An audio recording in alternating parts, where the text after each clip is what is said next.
You're listening to Ask the Advocate, a podcast series that features advocates for domestic violence, sexual violence, and all other survivors of abuse and serious crime. I'm your host, Billie Jo Weyant, and for the past 3 decades, I've worked in the victim services industry, serving as the executive director for a Pennsylvania-based nonprofit named CAPSI, which stands for Citizens Against Physical, Sexual, and Emotional Abuse. I invite you to join me as I sit down with my guests each episode to discuss critical victim service resources and to help raise awareness for the most pressing challenges facing survivors and the nonprofit agencies that serve them. Hello and welcome to episode 5 of Ask the Advocate. I'm Billie Jo Weyant, your host with over 30 years in victim services, and I am so honored today to have my guest here. Her name is Jamie Beck. She is the president and managing attorney of Free to Thrive. It's a nonprofit that empowers survivors of human trafficking to be free from exploitation and to thrive by providing them with legal services and connections to other supportive services.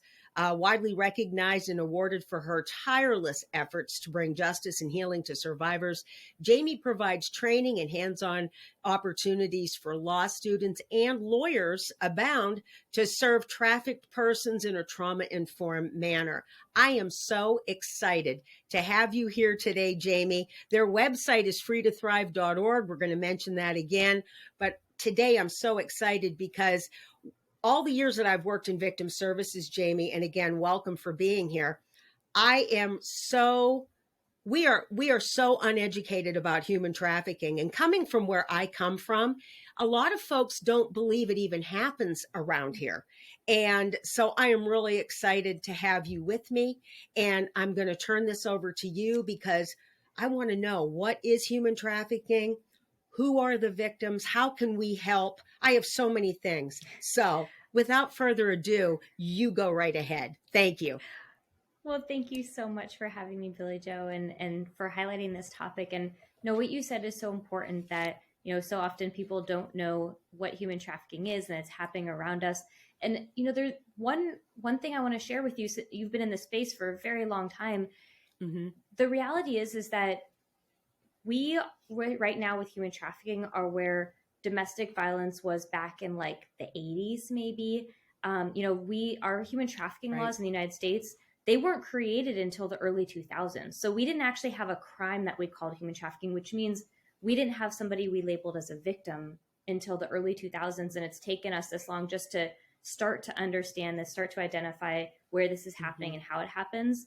So we're really behind. And so it's totally understandable that so many people in our community don't even know what it is. And so I'm happy to shed some light on that today. Wonderful. Great. Well, let me just start with what is human trafficking. This kind of threshold question is, what are we talking about here? Sure. There's a lot of misinformation out there about what it is and confusion. Human trafficking is exploiting another person for purposes of sex or labor by means of force, fraud, or coercion. It also is a commercial sex act involving a minor, because a minor cannot consent to engage in commercial sex. Now, human trafficking is often confused with smuggling, human smuggling, bringing somebody illegally across the border or kidnapping them and taking them across state lines. Those are totally different crimes. Human trafficking actually doesn't require moving somebody anywhere. Somebody could be trafficked in a single city and never leave that city. It's trafficking if they're exploited for sex or labor, or it's by means of force, fraud, or coercion, or they're exploiting a child for sex. And, nobody would even think that, because again, I think even media, there has been that picture painted, just like victims of domestic violence, sexual violence that we see every day. There's a picture painted and people just kind of imprint that in their brain. And then that's all the more that they kind of want to know about it. Can you tell me, again, where I come from, total of about 35,000 people in the entire service area. That's 2-county area in Pennsylvania. So in this small little area, how prevalent would it be? I know you're from California, San Diego, mm-hmm. Am I correct? Yep. So, I mean, you're looking at it in a different way than we would here. So can you help me out here? How prevalent could it be in little old Elk or Cameron counties or in smaller communities? It's one of those things, like human trafficking is everywhere, but it's going to look really different depending on where you are. So you're absolutely right. It's going to look Okay. really different in San Diego or some of the, big cities in our country compared to Mm-hmm. a rural area, or even a suburban area. It's going to look really different. Right. So Right. we have to look separately at sex trafficking and labor trafficking because they're going to be totally different. Okay. When we think about labor trafficking, any community that's got an agricultural, you know, economy, there's probably labor trafficking happening because unfortunately in our agricultural industry, a lot of laborers are exploited for their labor. And it's different than a wage and hour violation of somebody, oh, I'm not getting paid minimum wage, I'm not, I'm working overtime and nobody's paying me that. Labor exploitation is somebody who is, there's force, fraud, or coercion, meaning they are being forced to work, they don't have a choice. So if some people will be forced to work through like indebted servitude of, if somebody, this is where how labor trafficking and human smuggling get conflated. If somebody is brought here illegally and they are the person who brought them there or people related to those people are saying, you owe me money, I got you here and now you owe me $10,000 and you have to pay for your where you live, you have to pay for your food. And essentially what happens is they work and never get paid, and they say they're owed this money, and the number just keeps going up, not down. They're never paying off that debt. That's one way it happens. If somebody is working and not getting paid, or getting paid way, way, way below the minimum wage, and the key is, like, oftentimes they don't have the ability to leave that job. If you're not getting paid, your boss isn't paying you, you can walk out the door and go get another job. If somebody's in a situation where they live where they're working, they don't have the ability to get another job, there's oftentimes, somebody's holding something over their head. That's where we start to get into exploitation. So rural, kind of agriculture, but it could be nail salons, it could be restaurant workers, it could be people working in massage businesses. It's, there's all types of businesses. We've had bakeries trafficking people. I mean, literally, it could be any kind of business where the laborers are being exploited, the people working there. People that work in other people's homes, domestic workers, construction workers. So it's across industries. And then when it comes to sex trafficking in rural communities, what is more common is truck stops. Unfortunately, there is a huge industry of trafficking on our country's truck routes. You have truck drivers who are working by themselves, working very long hours, and have created an economy for buying sex. Then other people who want to buy sex know truck stops is where you go to buy sex. So people who may not be truck drivers are stopping at truck stops to buy sex. And one really positive thing of this really disturbing fact is there's an organization called Truckers Against Trafficking that started because they saw this was such a huge issue on our truck routes that they started this awareness campaign. And now truckers have really come together to fight human trafficking. There's also Churches Against Trafficking. So there's different groups that have come together to fight these issues, but it's just, without knowing as much about your community, I can't tell you exactly what it looks like, but I can tell you it's definitely happening. And it's going to look very different. And you just educated me on the fact that where we are, we're very rural, but we have major state and interstate highways that are very, very close by. So Interstate 80, Interstate 80 is probably at the most 40 miles away from here, maybe even less from where I'm at. So, and Route 219, which is a major state thoroughfare, runs right through where CAPSI is. So that just educated me. A bell went off because of all that. Can you tell me a little bit about, Jamie, what are like the majority of circumstances that you experience at Free to Thrive when it comes to the trafficking? In terms of like how somebody becomes trafficked? Yes. Is there something, like, are you seeing a higher percentage of something in particular than other things? So one thing I always like to share is that there is no one story, right? Trafficking is going to look very, very different for every single person. but there are some Mm-hmm. common threads that run through many of our stories. So very often, almost always, if not in every single case I've ever had, there's always a vulnerability that puts somebody on the path to exploitation. Okay. Sometimes the vulnerability is being a foster youth or runaway or an LGBTQ kid who may have been kicked out of their home when they came out to their family, and they don't have any family support system. They may be somebody who's experiencing poverty, somebody who is experiencing addiction, or comes from a family where there's abuse in the home or neglect. Whatever it Mm-hmm. is, that person has some sort of vulnerability that traffickers seize upon. It's like they find these vulnerable individuals and they see that vulnerability and they exploit it. So if somebody is looking for love and belonging, they find that and they say, I love you, I will take care of you.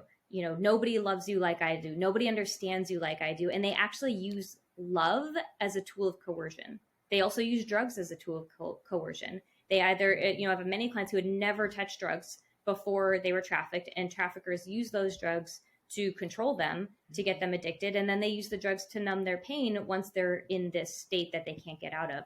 Some people may have experienced addiction prior to being exploited, and the trafficking is a way to feed their drug habit. So it might be that a trafficker identifies somebody who's already addicted to drugs and says, I know how you can get some more drugs. I will take care of you. And they continue to feed that drug habit because they know they will continue to be able to exploit that person. But it's sometimes the vulnerability is being a 16-year-old kid who falls in love with the wrong person, or meets the wrong person. I've heard of kids getting picked up at shopping malls, at movie theaters. I mean, there's literally, these people are everywhere all the time, and they will find that one person who looks a little bit lonely or a little bit sad. They'll find them on social media. Unfortunately, the internet is the scariest place for our children these days. And it's something that, if you're in a rural community where your kids are literally at home, they're not even near anybody else, especially unfortunately during this pandemic, guess what? You could have a trafficker in your child's bedroom and never know it, because on that little device that they have, their phone, their tablet, their computer, traffickers will find them. And I have many, many clients who were first trafficked or identified by a trafficker, recruited as we call it, using the internet, social media, video games, anywhere that you can have contact with other people, traffickers will go and find you. And I think right there, what you just said about the video games, on a computer, on a cell phone, anything, social media, I think that is just what we all need to hear, because who would have ever thought that? I mean, you just don't think that way, because we've never had to experience that ourselves when we were younger. And I mean, you're really opening my eyes, and I hope anybody that listens or views this opens their eyes and, makes them more aware and want to do something to help people, or potentially help if someone comes and they're in need. I know I'm already thinking of things that we can do at our organization better and to help folks, because, and I've said this before to many people, the fact that I know we've had trafficked individuals call us on the phone, stay in our shelter, receive counseling services. I know, we just don't know. We still are learning how to see that and provide that trauma-informed help for that person, and what's the appropriate way to ask or engage that conversation. Do you have any pointers off the top of your head that, I could tell our staff or people listening to this podcast would be able to recognize and possibly point someone in the right direction? Yeah, well, I'll give you a couple of tips. I would definitely encourage anybody working with any vulnerable population to get training on human trafficking, the signs to look for, and what to do if you identify someone. And you're right. I guarantee you've served trafficking victims. Just a data point among our clients is that 88% of our clients are also victims of domestic violence. The vast majority of them have been identified by law enforcement or served by service providers as a victim of DV, and they don't even know they're a trafficking victim. Trafficking victims don't know, the same way that most people don't know what human trafficking is, those who are being exploited don't know what it is. So they're not going to say, I'm a victim of human trafficking, help me. They're going to say, my Sure. boyfriend beat me up, right? That's what they're going to say. Or when the cops get called, it's going to look like a DV situation. And it is a DV situation. It just happens to be that that person not only is abusing them, they're also exploiting them. But they're not going to say that to the cops because that could get them killed. So yes, you have been serving them. And the things, things to look for, one very blatant thing that to me is always a red flag is branding tattoos. Unfortunately, true. And we're talking about sex trafficking. This doesn't happen necessarily in labor trafficking. Is traffickers will brand their names, their gang symbols, or some sort of like trafficking terms on their victims. And it's different than a tattoo of, my boyfriend's name with a heart. These are intended to brand them. So they'll be in a very prominent place on their face, on their chest, on their breast, somewhere where other people will see them. And traffickers do this because they want to say, I own this person. She belongs to me. And I want everybody who sees her to know that she belongs to me. So I'm going to put my name on her face. I mean, that's, you see somebody with a face tattoo and you have to wonder, why would somebody tattoo somebody's name on their face? And the answer is they probably didn't choose to do that. Other things to look for, certainly some of the vulnerabilities that you see may be a signal that somebody has been on that path. They've been, a former foster youth and homeless out on the streets. They've had, they might use certain terms.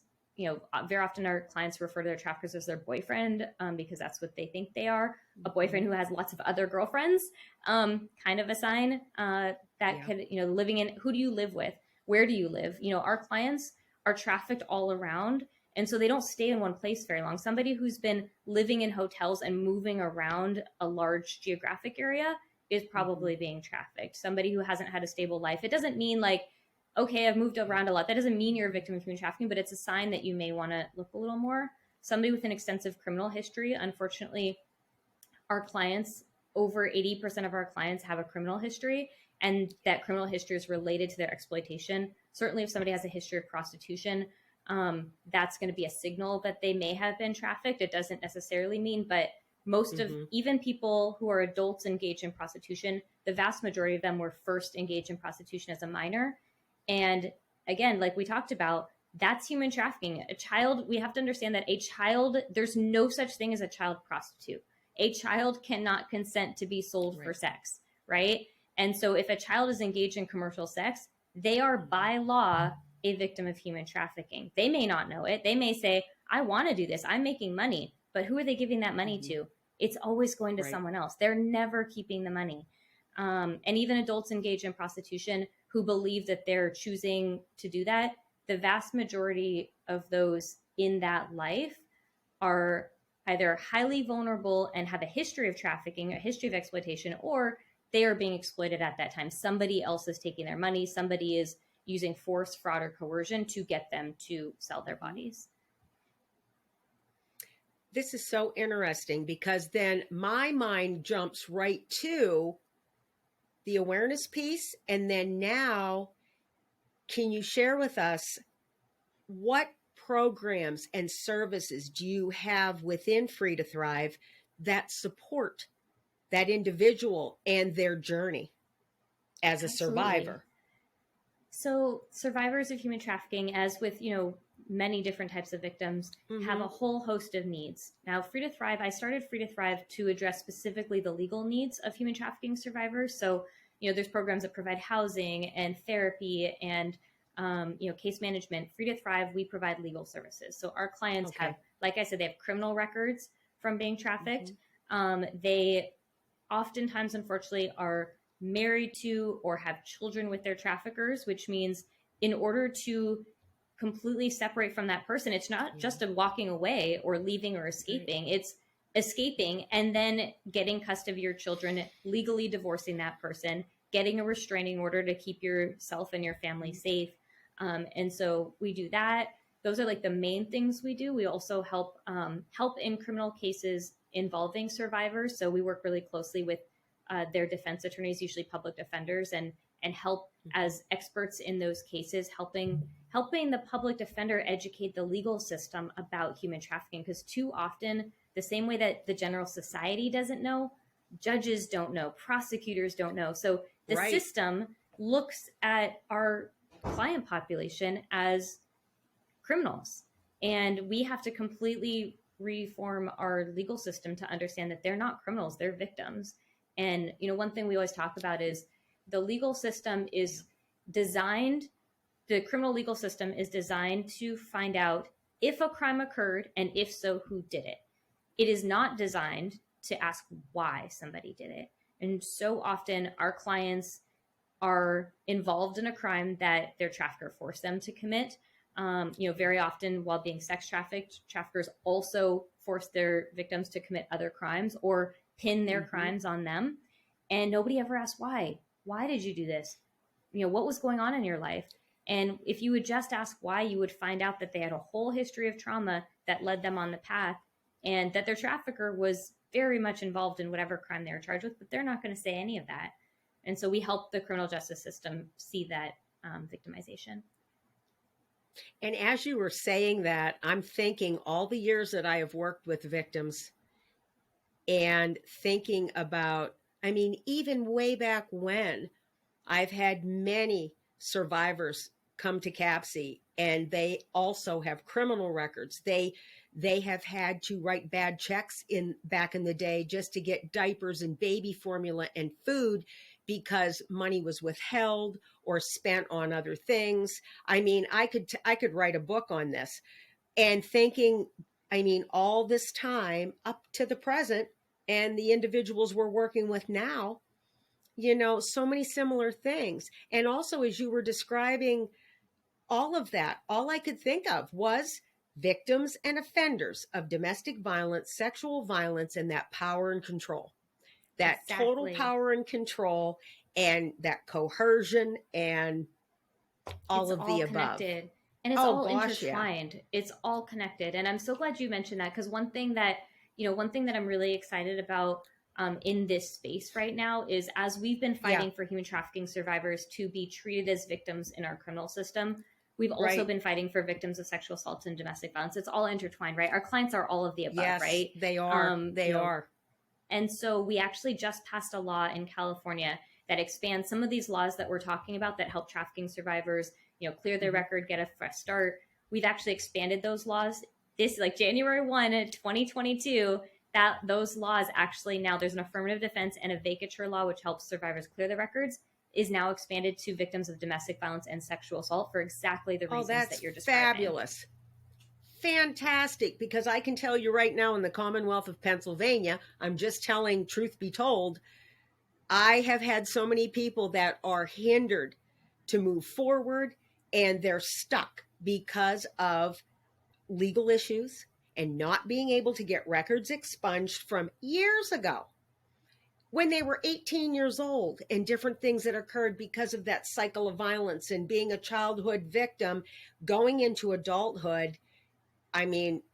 It's just followed them, and people change, and people need to have that opportunity. So I'm so excited.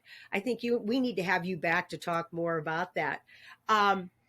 Also, I'm really interested in the fact that people who are listening or watching this, if you have, say there's loved ones and they know that something's going on, or they're suspecting, is there any advice or any options for loved ones, friends and family? What can they do?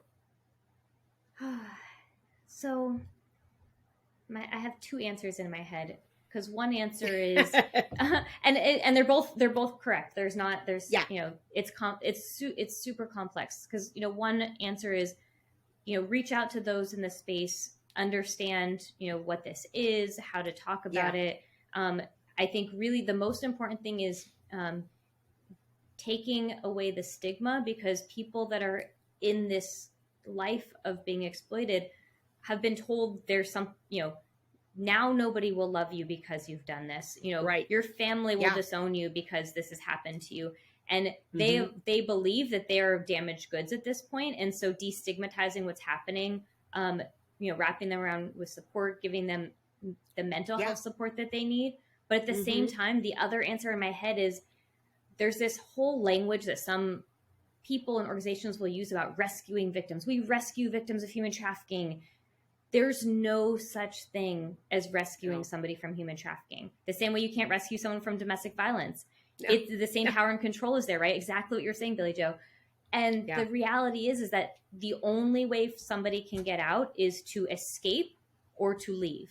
And that is the hardest, moment for a victim of trafficking or domestic violence, is to make that conscious decision that I won't stand for this anymore. I need to get out. And sometimes it's extremely dangerous. Sometimes they try many, many times. We say, DV victims have to leave 7 times. We say the same thing about HT victims, same thing, because they, and I hear my clients' stories, they left once, they left a second time, or they asked for help and there really wasn't any help out there for them. And the reality is unless society can offer them something better than what they have, this person is, at the end of the day, they are exploiting them, but they're where they live. Even if they're living between hotels, they have a bed to sleep in. Even if they're not sleeping a lot, in their mind, they're like, where am I going to sleep?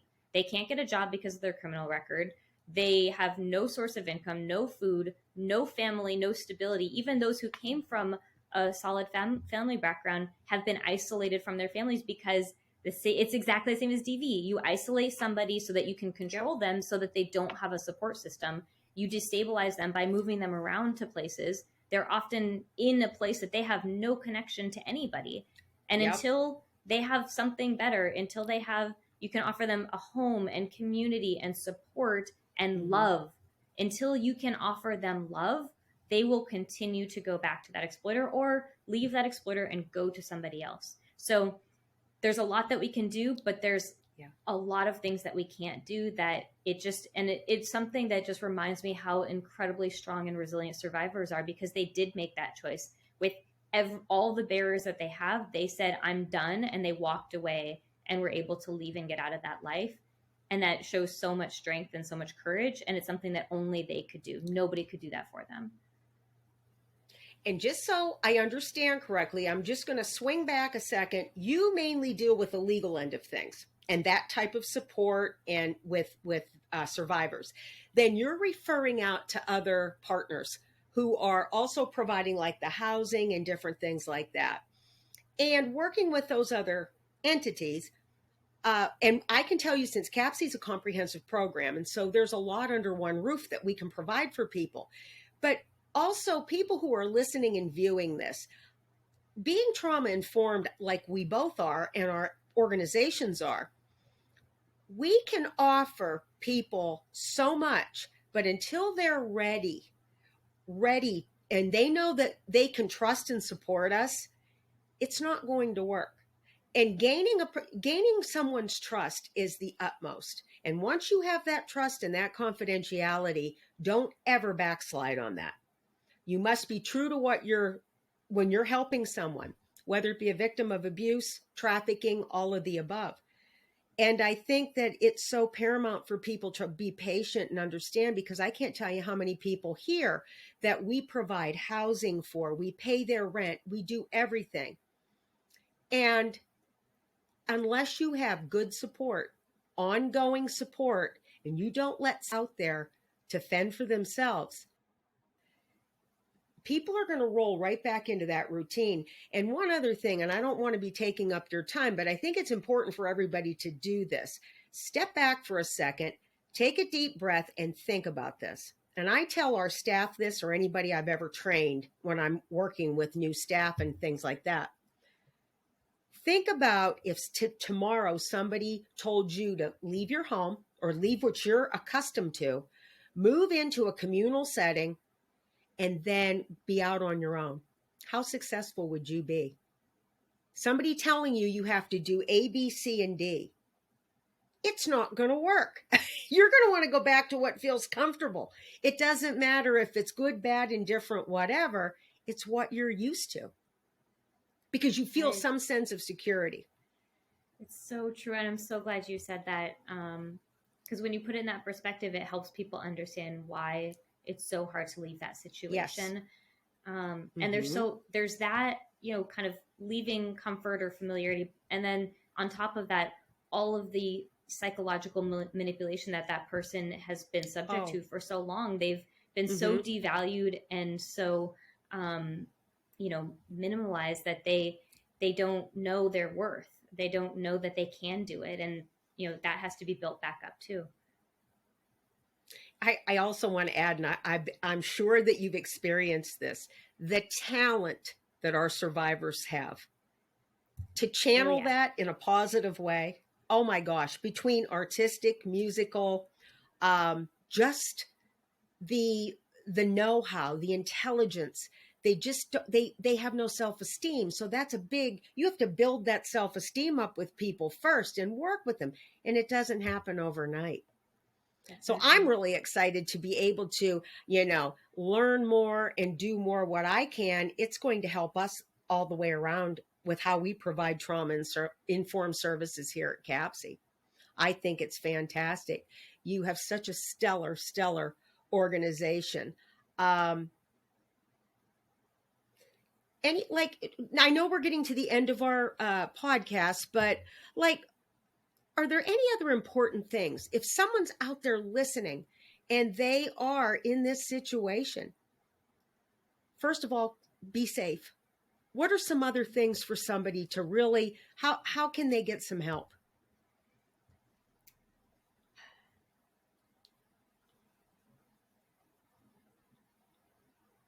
Finding resources in your community. There may not be exactly where you are. There is a national 800 number, a human trafficking hotline that people can call for help. But looking for resources in your community, and it, like we've talked about, many organizations are serving survivors that doesn't say human trafficking. It may be a DV organization or sexual assault organization, yes. Or an organization serving vulnerable youth. It doesn't have to be trafficking specific, but there are tons of resources out there.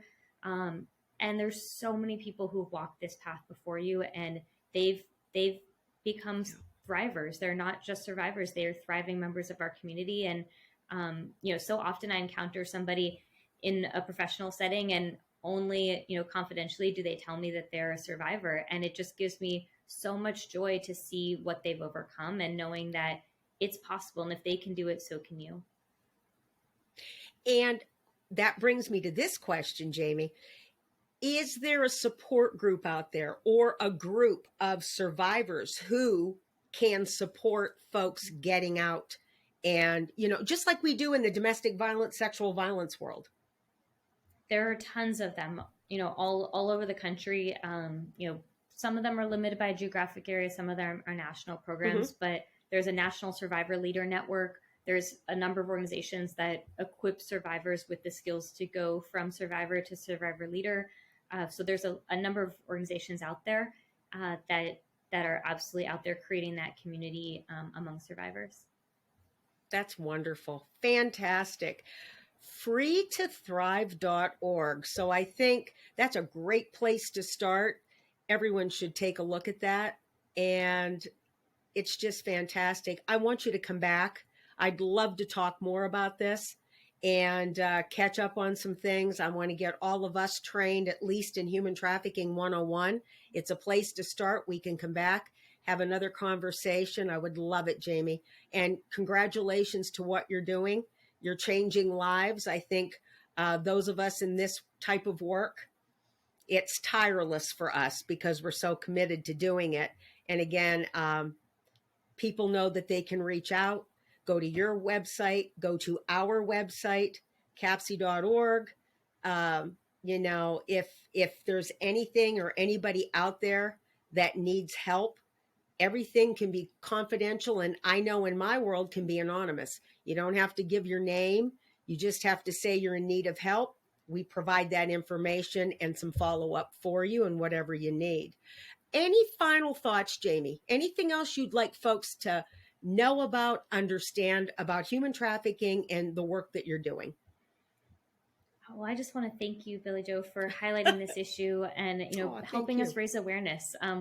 We just yesterday ended January, which is National Human Trafficking Awareness Month.